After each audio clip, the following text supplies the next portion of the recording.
салом дӯстон, шумо чӣ гуна интиқол медиҳед? Умедворам ки бо барномаи осон шумо зиндагии худро то ҳадди имкон осонтар мекунед. Бо ёрии барномаи осон шумо метавонед аз Федератсияи Россия ба Ҷумҳурии Тоҷикистон ё аз Ҷумҳурии Тоҷикистон ба Россия ё дар саросари Россия ё ин ки дар саросари Ҷумҳурии Тоҷикистон маблағҳои худро интиқол диҳед. Ҳамаи ин на бештар аз 1 дақиқаро дар бар мегирад. Интиқол мумкин аст бо насаб амалӣ карда шавад. Агар қабулкунанда корт надошта бошад, ин қулай аст. Вай интиқолро дар филиали бонки IBT гирифта метавонад. Инчунин пардохт кардани пули барқ ё пур кардани тавозуни телефони худ бо барномаи осон аз ҳама осонтар аст. Барои дастрас намудани приложения аз описанияи видео истифода баред. Бо осон бошед.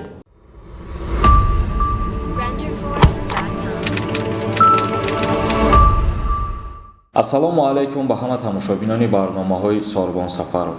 Умедвор ҳастем ки тансиҳати хонаобод ҳастен ва пеш аз мавзӯи асосиро шурӯъ кардан ба ҳамаи шумо хотиррасон мекунам ки касе мехоҳад канали юристиҷея дастгирӣ кунад, ссилкае ки дар комментария закрепит кардагие бидроем ба промокоди юристиҷей регистратсия кунем ва соҳиби бонус мешем. Инак мавзӯи асосиро шурӯъ мекунем.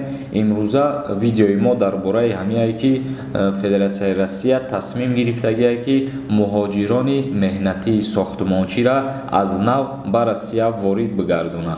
Аз сабабе ки дар давраи карантин муҳоҷирон дар Федератсияи Россия бисёрш корпартоӣ карданд ва ба кишварҳои худшон баргаштанд. Дар инҷа махсусан дохил мешавад муҳоҷирони меҳнатии тоҷик ки дар давраи карантин ба Ҷумҳурии Тоҷикистон омаданд, вале дубора баргашта рафта натонистанд. Баъзе аз нафарош мумкин рафтанд ва баъзе аз нафарош то айни ҳол рафта наметонанд. Ба ҳамин хотир ҳукумати Федератсияи Россия мехоҳад ба муҳоҷирони сохтмончӣ иҷозати вуруд ба кишварро диҳад. Яъне ҳар касе ки дар сохтмон, дар биноҳои давлативу дар дигар сохтмонҳо кору фаъолият мекард, ҳукумати Россия тасмим гирифт ки роҳи ҳалли ворид кардан ба Россия барои ҳамин муҳоҷирора биёва ва аз нав воридшон кунад. Чунки сабаб дар Федератсияи Россия муҳоҷирон сабаби коришон зиёд аст. ҳозир мо дар шумо як мисол меорем.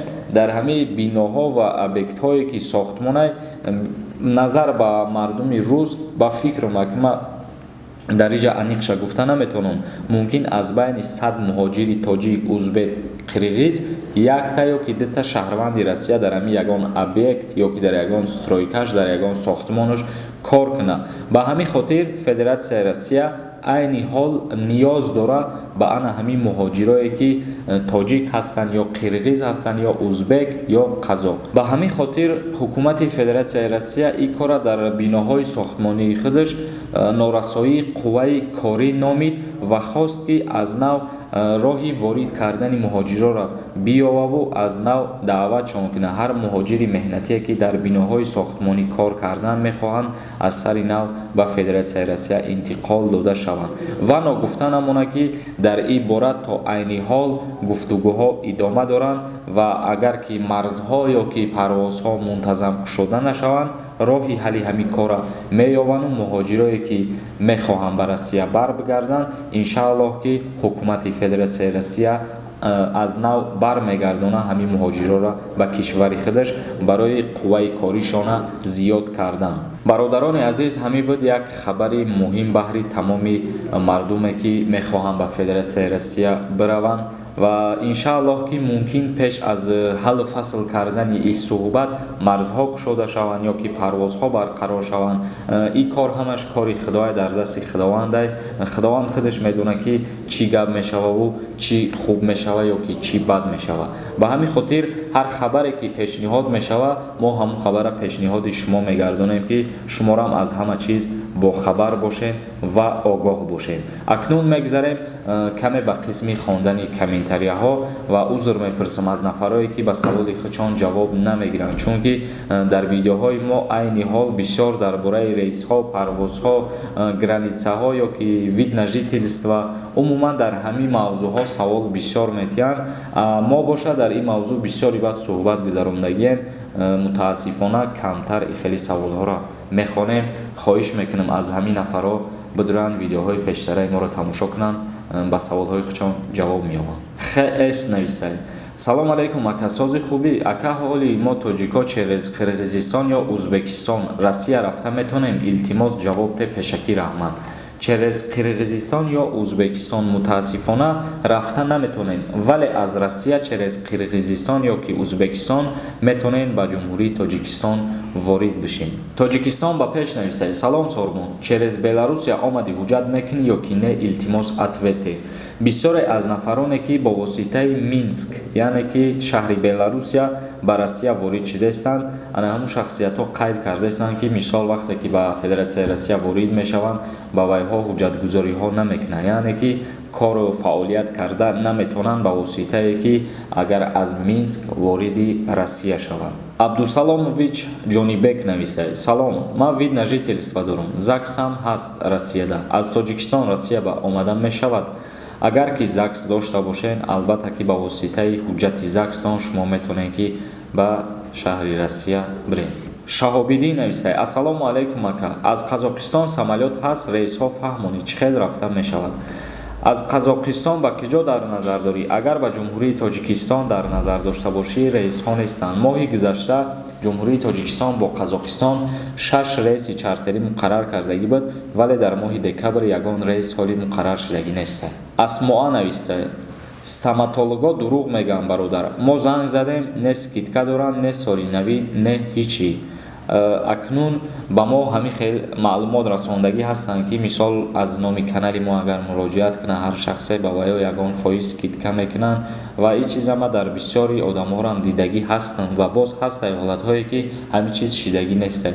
Лекин ба ҳар ҳол ин бародаро шаҳрвандои тоҷиканд, бирен хубтар бо дастгиритон мекунанд, яъне ки бо нархи арзон табобатон мекунанд. Мебел Тиҷе нависад. Ассалому алейкум бародар. Дар Тоҷикистон ягон қонуни нав оиди зангирӣ биромад ё ин ки не? Камтар маълумот бите. Оиди тӯи арӯсӣ ва домодӣ ягон қонуни навам нест, ягон фармони навам нест.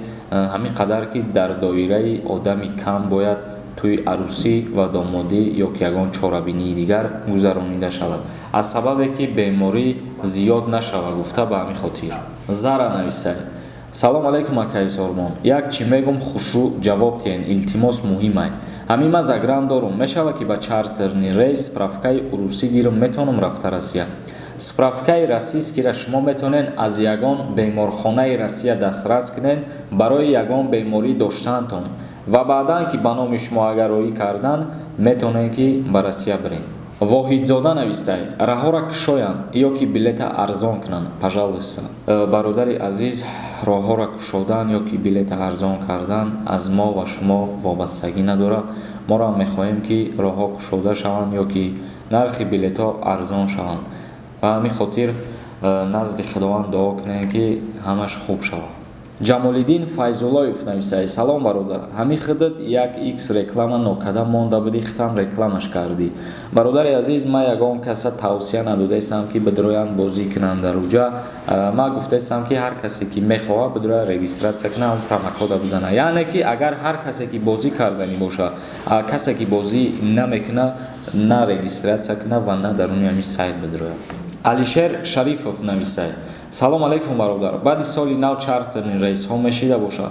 Агар то баъди соли нав тинҷ боша, ҳамаву зиндаву саломат бошем, бо вақта мебинем чӣ гап мешавад. Тамошобинони гиромӣ, видеомона ҷамъбаст мекунем. Ягон саволи дигар бошад дар Instagram подписатсия карда саволҳои худтона равон кунед ва агар ки сари вақт ба саволотон ҷавоб нагирифтен, интизор бошед. Ҳар яки шуморо мо вақт ёфта ҷавоб мегардонем, чунки дар уҷа беҳад бисёр SMS меояд, чӣ гунае ки дар YouTube савол бисёр метиҳанд, дар Instagram низ ҳамун саволҳои такрориро пешкаш мегардонанд. Худованд ҳамаи мо ва шуморо нигаҳбон бошад. Дар канали Юрист Тиҷе обуна шем.